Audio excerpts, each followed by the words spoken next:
Primeiro, eu não posso deixar de expressar a gratidão da oportunidade de contar um pouquinho do meu caminho.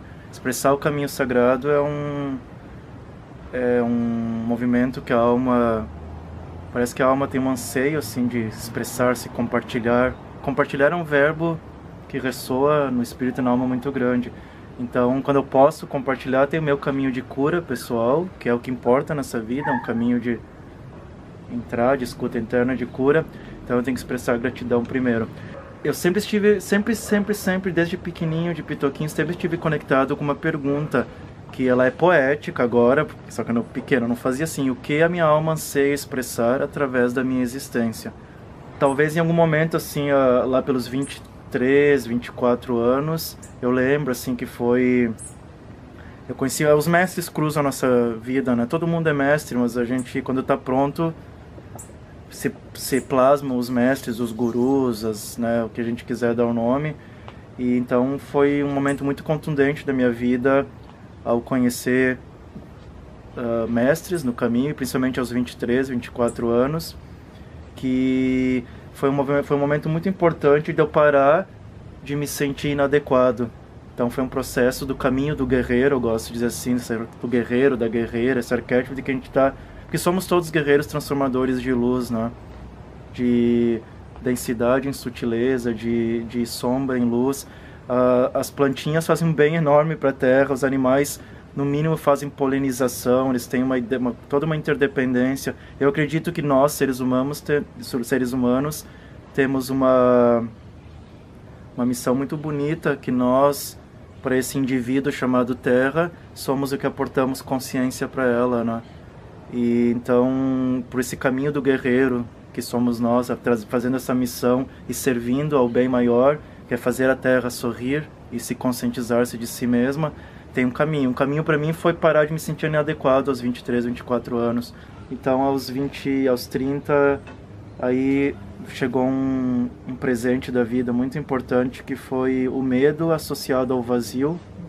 Eu considero tudo presente, porque o vazio é a alma suspirando, assim, a alma ela não é mole, ela é tinhosa. Ela te cobra em depressão, ansiedade, síndrome do pânico, frustração, um monte de coisa. Eu tava com 30, eu fiquei com medo de acordar com 80 e não perceber. Eu vendi minhas coisas, botei a mochilinha nas costas, e tomei a decisão só de morar no Butão, perto do Everest, e morei 6 meses como voluntário do governo do Butão. Não tinha um plano mais específico que isso, assim, meu plano racional era ser voluntário, porque é legal ser voluntário, e não era o que minha alma, o planinho dela tinha escondido no meu bolso, não tinha me mostrado. Vá pro lugar mais inóspito, em cima das montanhas, longe, que ninguém te cumprimenta, né, porque não tem, e tá normal, eles não são ruins por isso, é só a cultura deles, povo asiático bem fechadinho, né. E aí você vai ter que aprender um caminho importante, do caminho da magia da vida, do guerreiro, que é um caminho que ele é frio, escuro, cheio de lama, que é o inverno da alma, né? A noite escura da alma. E depois do Butão, 6 meses depois, eu comecei a viajar, daí assim, agora eu vou para onde, de fato, onde eu ia apontar, porque fui assim, toda a Ásia, depois todo o leste europeu. Eu não tinha planos exatos, assim, eu estava fazendo uma viagem e tem internamente, a viagem para o mundo é uma metáfora, uma necessidade de enfrentar situações que a viagem te coloca. A viagem me ensinou muito, porque eu fui muito em extremos nas viagens, né? O caminho de Santiago de Compostela, a travessia do Vietnã, que não me faz herói, tá mais no louco, na burrice racional do que no herói. Porque realmente foram muitas situações de perigo, assim, ao qual existe o Leloup, é um grande escritor, ao qual eu realmente... Jean-Yves Leloup, ele tem um livro chamado O Absurdo e a Graça. Ele diz que no limiar do absurdo você encontra a graça e a divindade, mas no limiar da divindade e da graça está o absurdo. E viajar para mim representa isso, o absurdo e a graça, as situações que a minha alma ansiava de alguma maneira que eu estivesse em contato. Tem que algum momento, com alguma ferramenta, que pode ser viagem ou outras coisas, uma doença, uma perda grande que te confronte a ideia de apego e de amor, te faça questionar muito o que é apego e o que é amor. A proximidade da morte, não? Por vários aspectos, e uma viagem. São todas, pelo menos 3 exemplos de ferramentas poderosas para te dar um rompante, uma desconexão da normose. Então, não é a única, mas viajar te desconecta do teu ninho, da zona de conforto e todos esses jargões que a gente tem, né? Da tua rotina, as máscaras, meio que você tem uma máscara armada para tua rotina. Você sai da rotina, as máscaras não servem, né? Porque você bota de manhã a máscara e vai para o mundo, para a rotina. Então, o bom da viagem, eu acredito que quando você faz uma viagem que não seja turística em si, tem um propósito mais que isso, ela é um ato de libertação. Entrar para dentro de si mesmo e tirar as máscaras, um despir-se de camadas da cebola e de armaduras que a gente se coloca para se proteger da dor que é e do medo que se tem de olhar para dentro de si mesmo, né? Digno de lápide é aqui está fulano, é conhecer-se a si mesmo. Essa é a obra, esse é o propósito. É muito simples, não há missão. A missão que a gente tem é viver. Só que quando a gente entende algumas coisas, dá uma vontade louca de expressar coisas. A arte explica isso. Os artistas têm uma vontade de fazer poesia. Por quê? Porque eles têm vontade de esculpir algo bonito. E paradoxalmente, como Michelangelo fez Davi e disse que já estava feito, ele só tirou o excesso. Então ele se reconheceu humildemente que não foi ele que fez o Davi.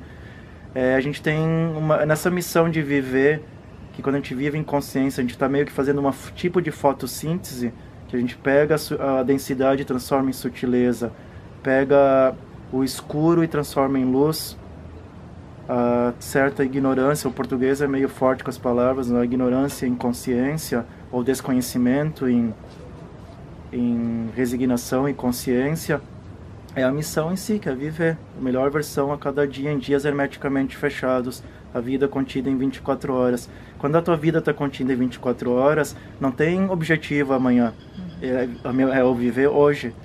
Mas, como eu disse, saem coisas bonitas quando você olha para dentro de si mesmo. O que eu posso fazer é eu estar bem. Para o mundo, o que eu posso fazer é eu estar atento. Seres humanos que sejam responsáveis por si mesmos e cuidem uns dos outros, eu acredito que é a essência da sociedade no futuro. Seres humanos que sejam responsáveis por si mesmos, não pelos outros, mas cuidem uns dos outros, porque compartilhar a nossa essência. E uma nova sociedade, uma nova economia, uma nova escola, uma nova educação, uma nova pedagogia, uma nova política, são nada mais do que efeitos colaterais de seres conscientes. Existe um propósito maior, um bem maior. Nosso caminho é sintonizar essa radinho, que ele é meio que comum e absoluto, e não temos cada um uma missão, isso eu acredito, que é única, nos une. A gente tem que limpar, tirar teia de aranha e pó do rádio. O rádio, o aparelhinho é esse aqui. A antena está aqui dentro. A hipófise, que é um cristalzinho que a gente chama de terceiro olho no esoterismo. Antena, rádio. Ajeita o radinho e compreende qual é a FM, tira a teia de aranha e pó da antena, que é deixar ir, né, as coisas, os dogmas, os padrões. O radinho conecta e a gente compreende qual é o bem maior.